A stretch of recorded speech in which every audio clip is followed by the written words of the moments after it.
శాంతి. ఈరోజు Murali date 13 November 2023. బాబా చెప్తున్నారు, మధురమైన పిల్లల్లారా, మీ సత్యమైన దీపావళి నూతన ప్రపంచంలో ఉంటుంది. కావున ఈ పాత ప్రపంచంలోని అసత్యమైన ఉత్సవాలు మొదలైన వాటిని చూడాలి అనే కోరిక మీకు ఉండకూడదు అని బాబా అంటున్నారు. ఈరోజు మురళిలోని ప్రశ్న, హోలీ హంసలైన మీ కర్తవ్యం ఏమిటి? సమాధానము, మన ముఖ్యమైన కర్తవ్యము ఒక్క తండ్రి స్మృతిలో ఉండడము, అందరి బుద్ధి యోగాన్ని ఒక్క తండ్రితో జోడింప చేయడము. మనము పవిత్రముగా అవుతాము, అంతేకాక అందరినీ పవిత్రముగా చేస్తాము. మనము మానవులను దేవతలుగా చేసే కర్తవ్యంలో సదా తత్పరులై ఉంటాము. అందరినీ దుఃఖము నుండి విముక్తం గావించి మార్గదర్శకులుగా అయి ముక్తి జీవన్ముక్తికి మార్గాన్ని చూపించాలి. పాట, మిమ్మల్ని పొందుకుని మేము. ఓం శాంతి. పిల్లలు పాట విన్నారు. పిల్లలు చెప్తున్నారు, మేము స్వర్గ రాజ్య వారసత్వాన్ని పొందుకుంటాము. దానిని ఎప్పుడూ ఎవ్వరూ కాల్చలేరు, ఎవ్వరూ మా నుండి లాక్కోలేరు. ఆ వారసత్వాన్ని మా నుండి ఎవ్వరూ జయించలేరు. ఆత్మలకు తండ్రి నుండి వారసత్వం లభిస్తుంది. అటువంటి తండ్రిని తప్పకుండా మాతాపిత అని కూడా అంటారు. మాతాపితలను తెలుసుకున్నవారే ఈ సంస్థలోకి రాగలరు. తండ్రి కూడా చెప్తున్నారు, నేను పిల్లల సన్ముఖంలో ప్రత్యక్షంగా ఉండి చదివిస్తాను మరియు రాజయోగం కూడా నేర్పిస్తాను. పిల్లలు వచ్చి జీవించి ఉండగానే అనంతమైన తండ్రిని తమ వారిగా చేసుకుంటారు. జీవించి ఉన్నప్పుడే ధర్మోక్త విధి ద్వారా, అంటే దత్తత ద్వారా తండ్రి మనల్ని తమ వారిగా చేసుకుంటారు. మీరు నావారు, నేను మీ వాడిని అని తండ్రి అంటారు. మీరు నా వారిగా ఎందుకయ్యారు? బాబా మీ నుండి మేము స్వర్గ వారసత్వాన్ని తీసుకునేందుకే మేము మీ వారిగా అయ్యాము అని మనం బాబాతో అంటాము. మంచిది. పిల్లలు ఇటువంటి తండ్రికి ఎప్పుడూ కూడా విడాకులు ఇవ్వకూడదు. ఇస్తే ఫలితం ఏమవుతుంది? స్వర్గ రాజ్యాన్ని సంపూర్ణ వారసత్వముగా పొందలేరు. బాబా మమ్మాలు మహారాజా మహారాణులుగా అవుతారు కదా. కావున పురుషార్థం చేసి మీరు కూడా అంత వారసత్వం పొందుకోవాలి. అయితే పిల్లలు పురుషార్థం చేస్తూ చేస్తూ మళ్ళీ వదిలి వెళ్ళిపోతారు.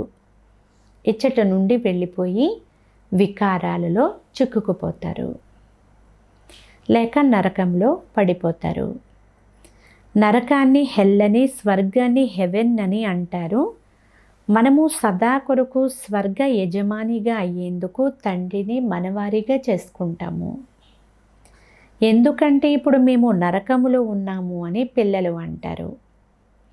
స్వర్గ రచయిత అయిన హెవెన్లీ గాడ్ ఫాదర్ రానంత వరకు ఎవ్వరూ స్వర్గంలోకి వెళ్ళలేరు. వారి పేరే హెవెన్లీ గాడ్ ఫాదర్, అంటే స్వర్గ రచయిత తండ్రి. ఇది కూడా పిల్లలైన మీరు ఇప్పుడే తెలుసుకున్నారు.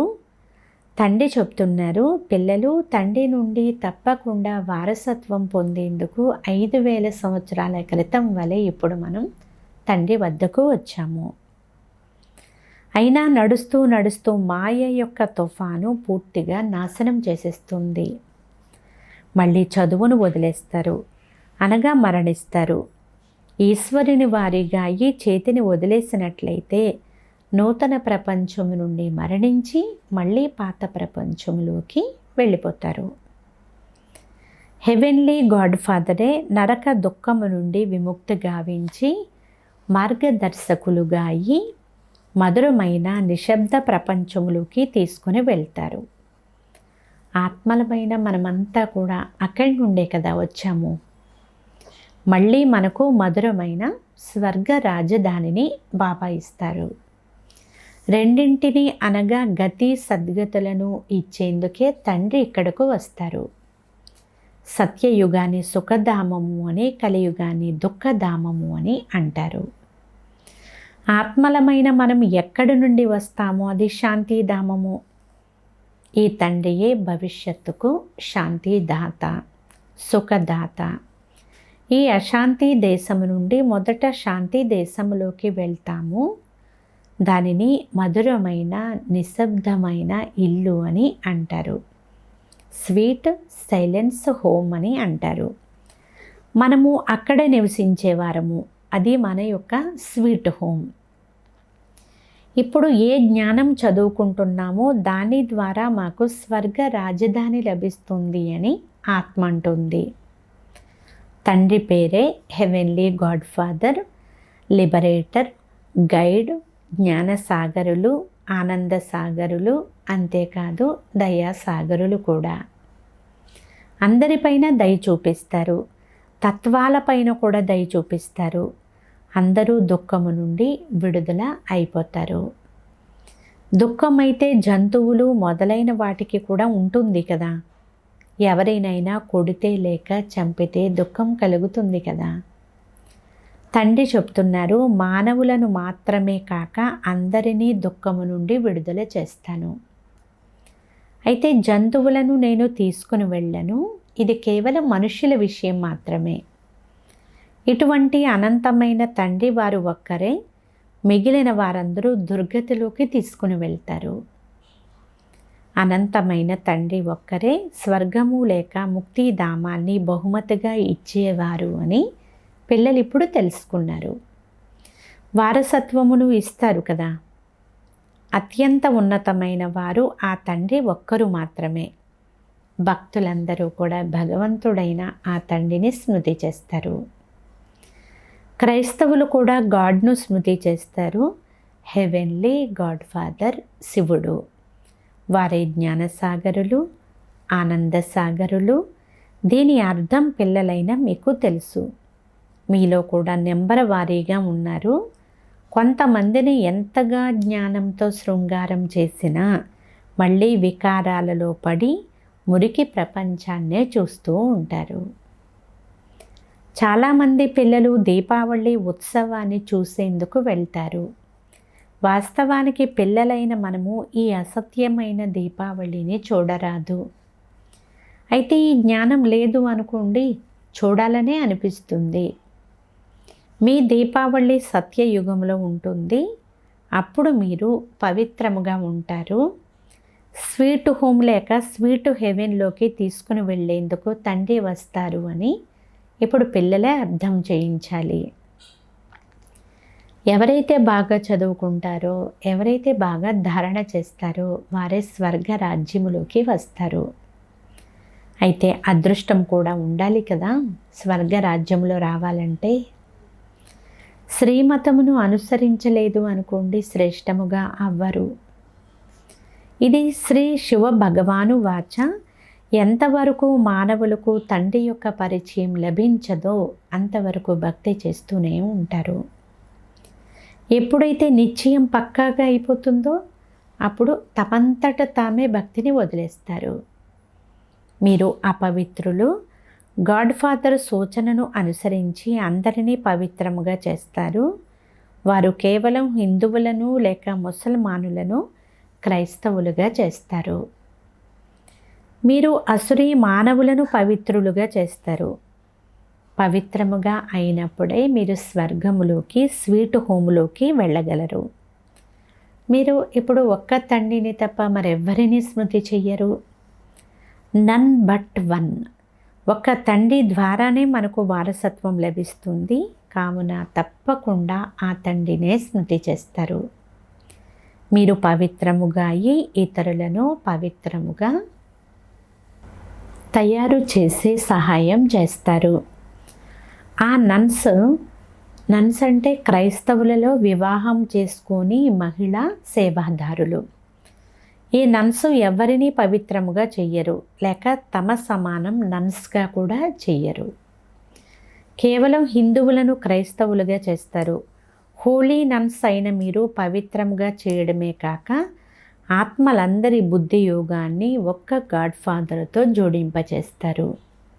గీతలో కూడా ఉంది కదా, దేహ సహితముగా దేహ సర్వ సంబంధాలను త్యజించి స్వయాన్ని ఆత్మగా భావించి నన్నొక్కడినే స్మృతి చేయండి. తరువాత జ్ఞానధారణ చేయడం ద్వారానే రాజ్య పదవి లభిస్తుంది. తండ్రి స్మృతి ద్వారానే సదా ఆరోగ్యవంతముగా, జ్ఞానము ద్వారా సదా కొరకు ధనవంతులుగా అవుతారు. తండ్రి జ్ఞానసాగరులు సర్వ వేదశాస్త్రాల సారాన్ని తెలియజేస్తారు. బ్రహ్మ చేతిలో శాస్త్రాలు చూపిస్తారు కదా, ఆ బ్రహ్మ వీరే. శివబాబా ఇతని ద్వారా సర్వ వేద శాస్త్రాల సారాంశాన్ని అర్థం చేయిస్తారు. వారు జ్ఞానసాగరులు. బ్రహ్మ ద్వారానే మీకు జ్ఞానము లభిస్తుంది, మళ్ళీ మీ ద్వారా ఇతరులకు లభిస్తుంది. చాలామంది పిల్లలు, బాబా మేము ఈ ఆత్మిక హాస్పిటల్ తెరుస్తాము, అక్కడికి రోగులైన మానవులు వచ్చి నిరోగులుగా అయ్యేందుకు పురుషార్థం చేస్తారు. అంతేకాక స్వర్గ వారసత్వాన్ని కూడా తీసుకుంటారు, తమ జీవితాలను సఫలం చేసుకుంటారు, అపారమైన సుఖాన్ని పొందుతారు అని అంటారు. కనుక వారికి ఎంతమంది ఆశీర్వాదాలు తప్పకుండా లభిస్తాయి కదా. బాబా ఆ రోజు కూడా అర్థం చేయించారు. గీత, భాగవతము, వేదాలు, ఉపనిషత్తులు మొదలైనవి భారతదేశంలో ఉన్న అన్ని శాస్త్రాలు ఏవైతే ఉన్నాయో అవన్నీ కూడా భక్తి మార్గం యొక్క సామగ్రియే. శాస్త్రాలను అధ్యయనం చేయడం, యజ్ఞము, తపము, వ్రతము, నియమము, తీర్థస్థానాలకు తిరగడము మొదలైనవన్నీ కూడా భక్తి మార్గపు పనికి రాని తేట మజ్జిగ లాంటిది. శ్రీమద్ భగవద్గీతను తెలిపిన ఒక్క భగవంతుని ద్వారా మాత్రమే భారతదేశానికి వెన్న లభిస్తుంది. శ్రీమద్ భగవద్గీత కూడా ఖండన చేయబడింది. ఎందుకంటే జ్ఞానసాగరులు పతిత పావనులైన నిరాకార పరంపిత పరమాత్మకు పేరుకు బదులుగా శ్రీకృష్ణుని యొక్క పేరును వేసి దానిని పెరుగు నుండి మజ్జిగగా చేసేసారు అని బాబా అంటున్నారు. ఈ ఒక్క తప్పే చాలా పెద్దది. ఇప్పుడు పిల్లలైన మీకు జ్ఞానసాగరులు నేరుగా జ్ఞానం ఇస్తున్నారు. ఈ సృష్టి చక్రం ఎలా తిరుగుతుందో, ఈ సృష్టి రూపీ వృక్షం ఎలా వృద్ధి చెందుతుందో ఇది పిల్లలకు తెలుసు. బ్రాహ్మణులైన మీరు ఉన్నతులు, బ్రాహ్మణుల తండ్రి శివబాబా, మళ్ళీ బ్రాహ్మణుల నుండి దేవతలు, క్షత్రియులు, వైశ్యులు, శూద్రులుగా అయిపోతారు. ఇది పల్టీల ఆట కదా. దీనిని 84 జన్మల చక్రము అని అంటారు. వేద సమ్మేళనం జరిపే వారికి కూడా మీరు ఈ జ్ఞానాన్ని అర్థం చేయించగలరు. భక్తి కేవలం సారము లేని మజ్జిగ, జ్ఞానము శక్తివంతమైన వెన్న. జ్ఞానము ద్వారా ముక్తి, జీవన్ముక్తి లభిస్తాయి. ఇప్పుడు మీరు విస్తారముగా జ్ఞానం అర్థం చేసుకోవాలి అంటే సహనంతో ధైర్యముగా వినండి. బ్రహ్మకుమారిలు మీకు అర్థం చేయించగలరు. శాస్త్రాలలో కూడా భీష్మ పితామహుడు, అశ్వత్థామ మొదలైన వారికి చివరిలో ఈ పిల్లలే జ్ఞానం ఇచ్చారు అని వ్రాయబడి ఉంది. వీరు సత్యం చెప్తున్నారని చివరిలో అందరూ అర్థం చేసుకుంటారు. అంతిమంలో అందరూ తప్పకుండా వస్తారు. మీరు ప్రదర్శనలు జరిపితే వేలాది మంది జనులు వస్తారు. కానీ అందరూ నిశ్చయ బుద్ధి కలవారిగా అవ్వలేరు. కోట్లలో ఏ ఒక్కరో బాగా అర్థం చేసుకుని నిశ్చయం చేసుకుని వస్తారు. అచ్చా, మధురాతి మధురమైన అపురూపమైన పిల్లలకు మాతాపిత బాప్దాదాల ప్రియ స్మృతులు మరియు గుడ్ మార్నింగ్. ఆత్మిక పిల్లలకు ఆత్మిక తండ్రి నమస్తే. ఆత్మీయ తండ్రికి ఆత్మీయ పిల్లల యొక్క ప్రియ స్మృతులు, గుడ్ మార్నింగ్ మరియు నమస్తే నమస్తే నమస్తే.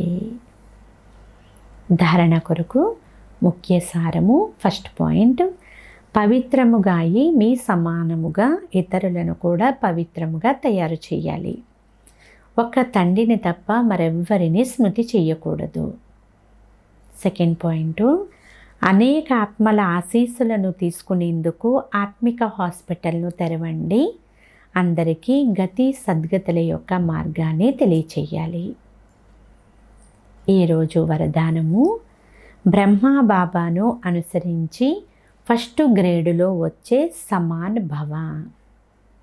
సారాంశము, పిల్లలందరికీ కూడా బ్రహ్మా బాబా పైన చాలా ప్రేమ ఉంది. ప్రేమకి గుర్తు ఏమిటి? సమానముగా అవ్వడం కదా. ఇందులో సదా మొదట నేను అనే లక్ష్యం పెట్టుకోండి. ఈర్ష్యకు వశమై ముందు నేను అని కాదు, అది నష్టాన్ని కలిగిస్తుంది.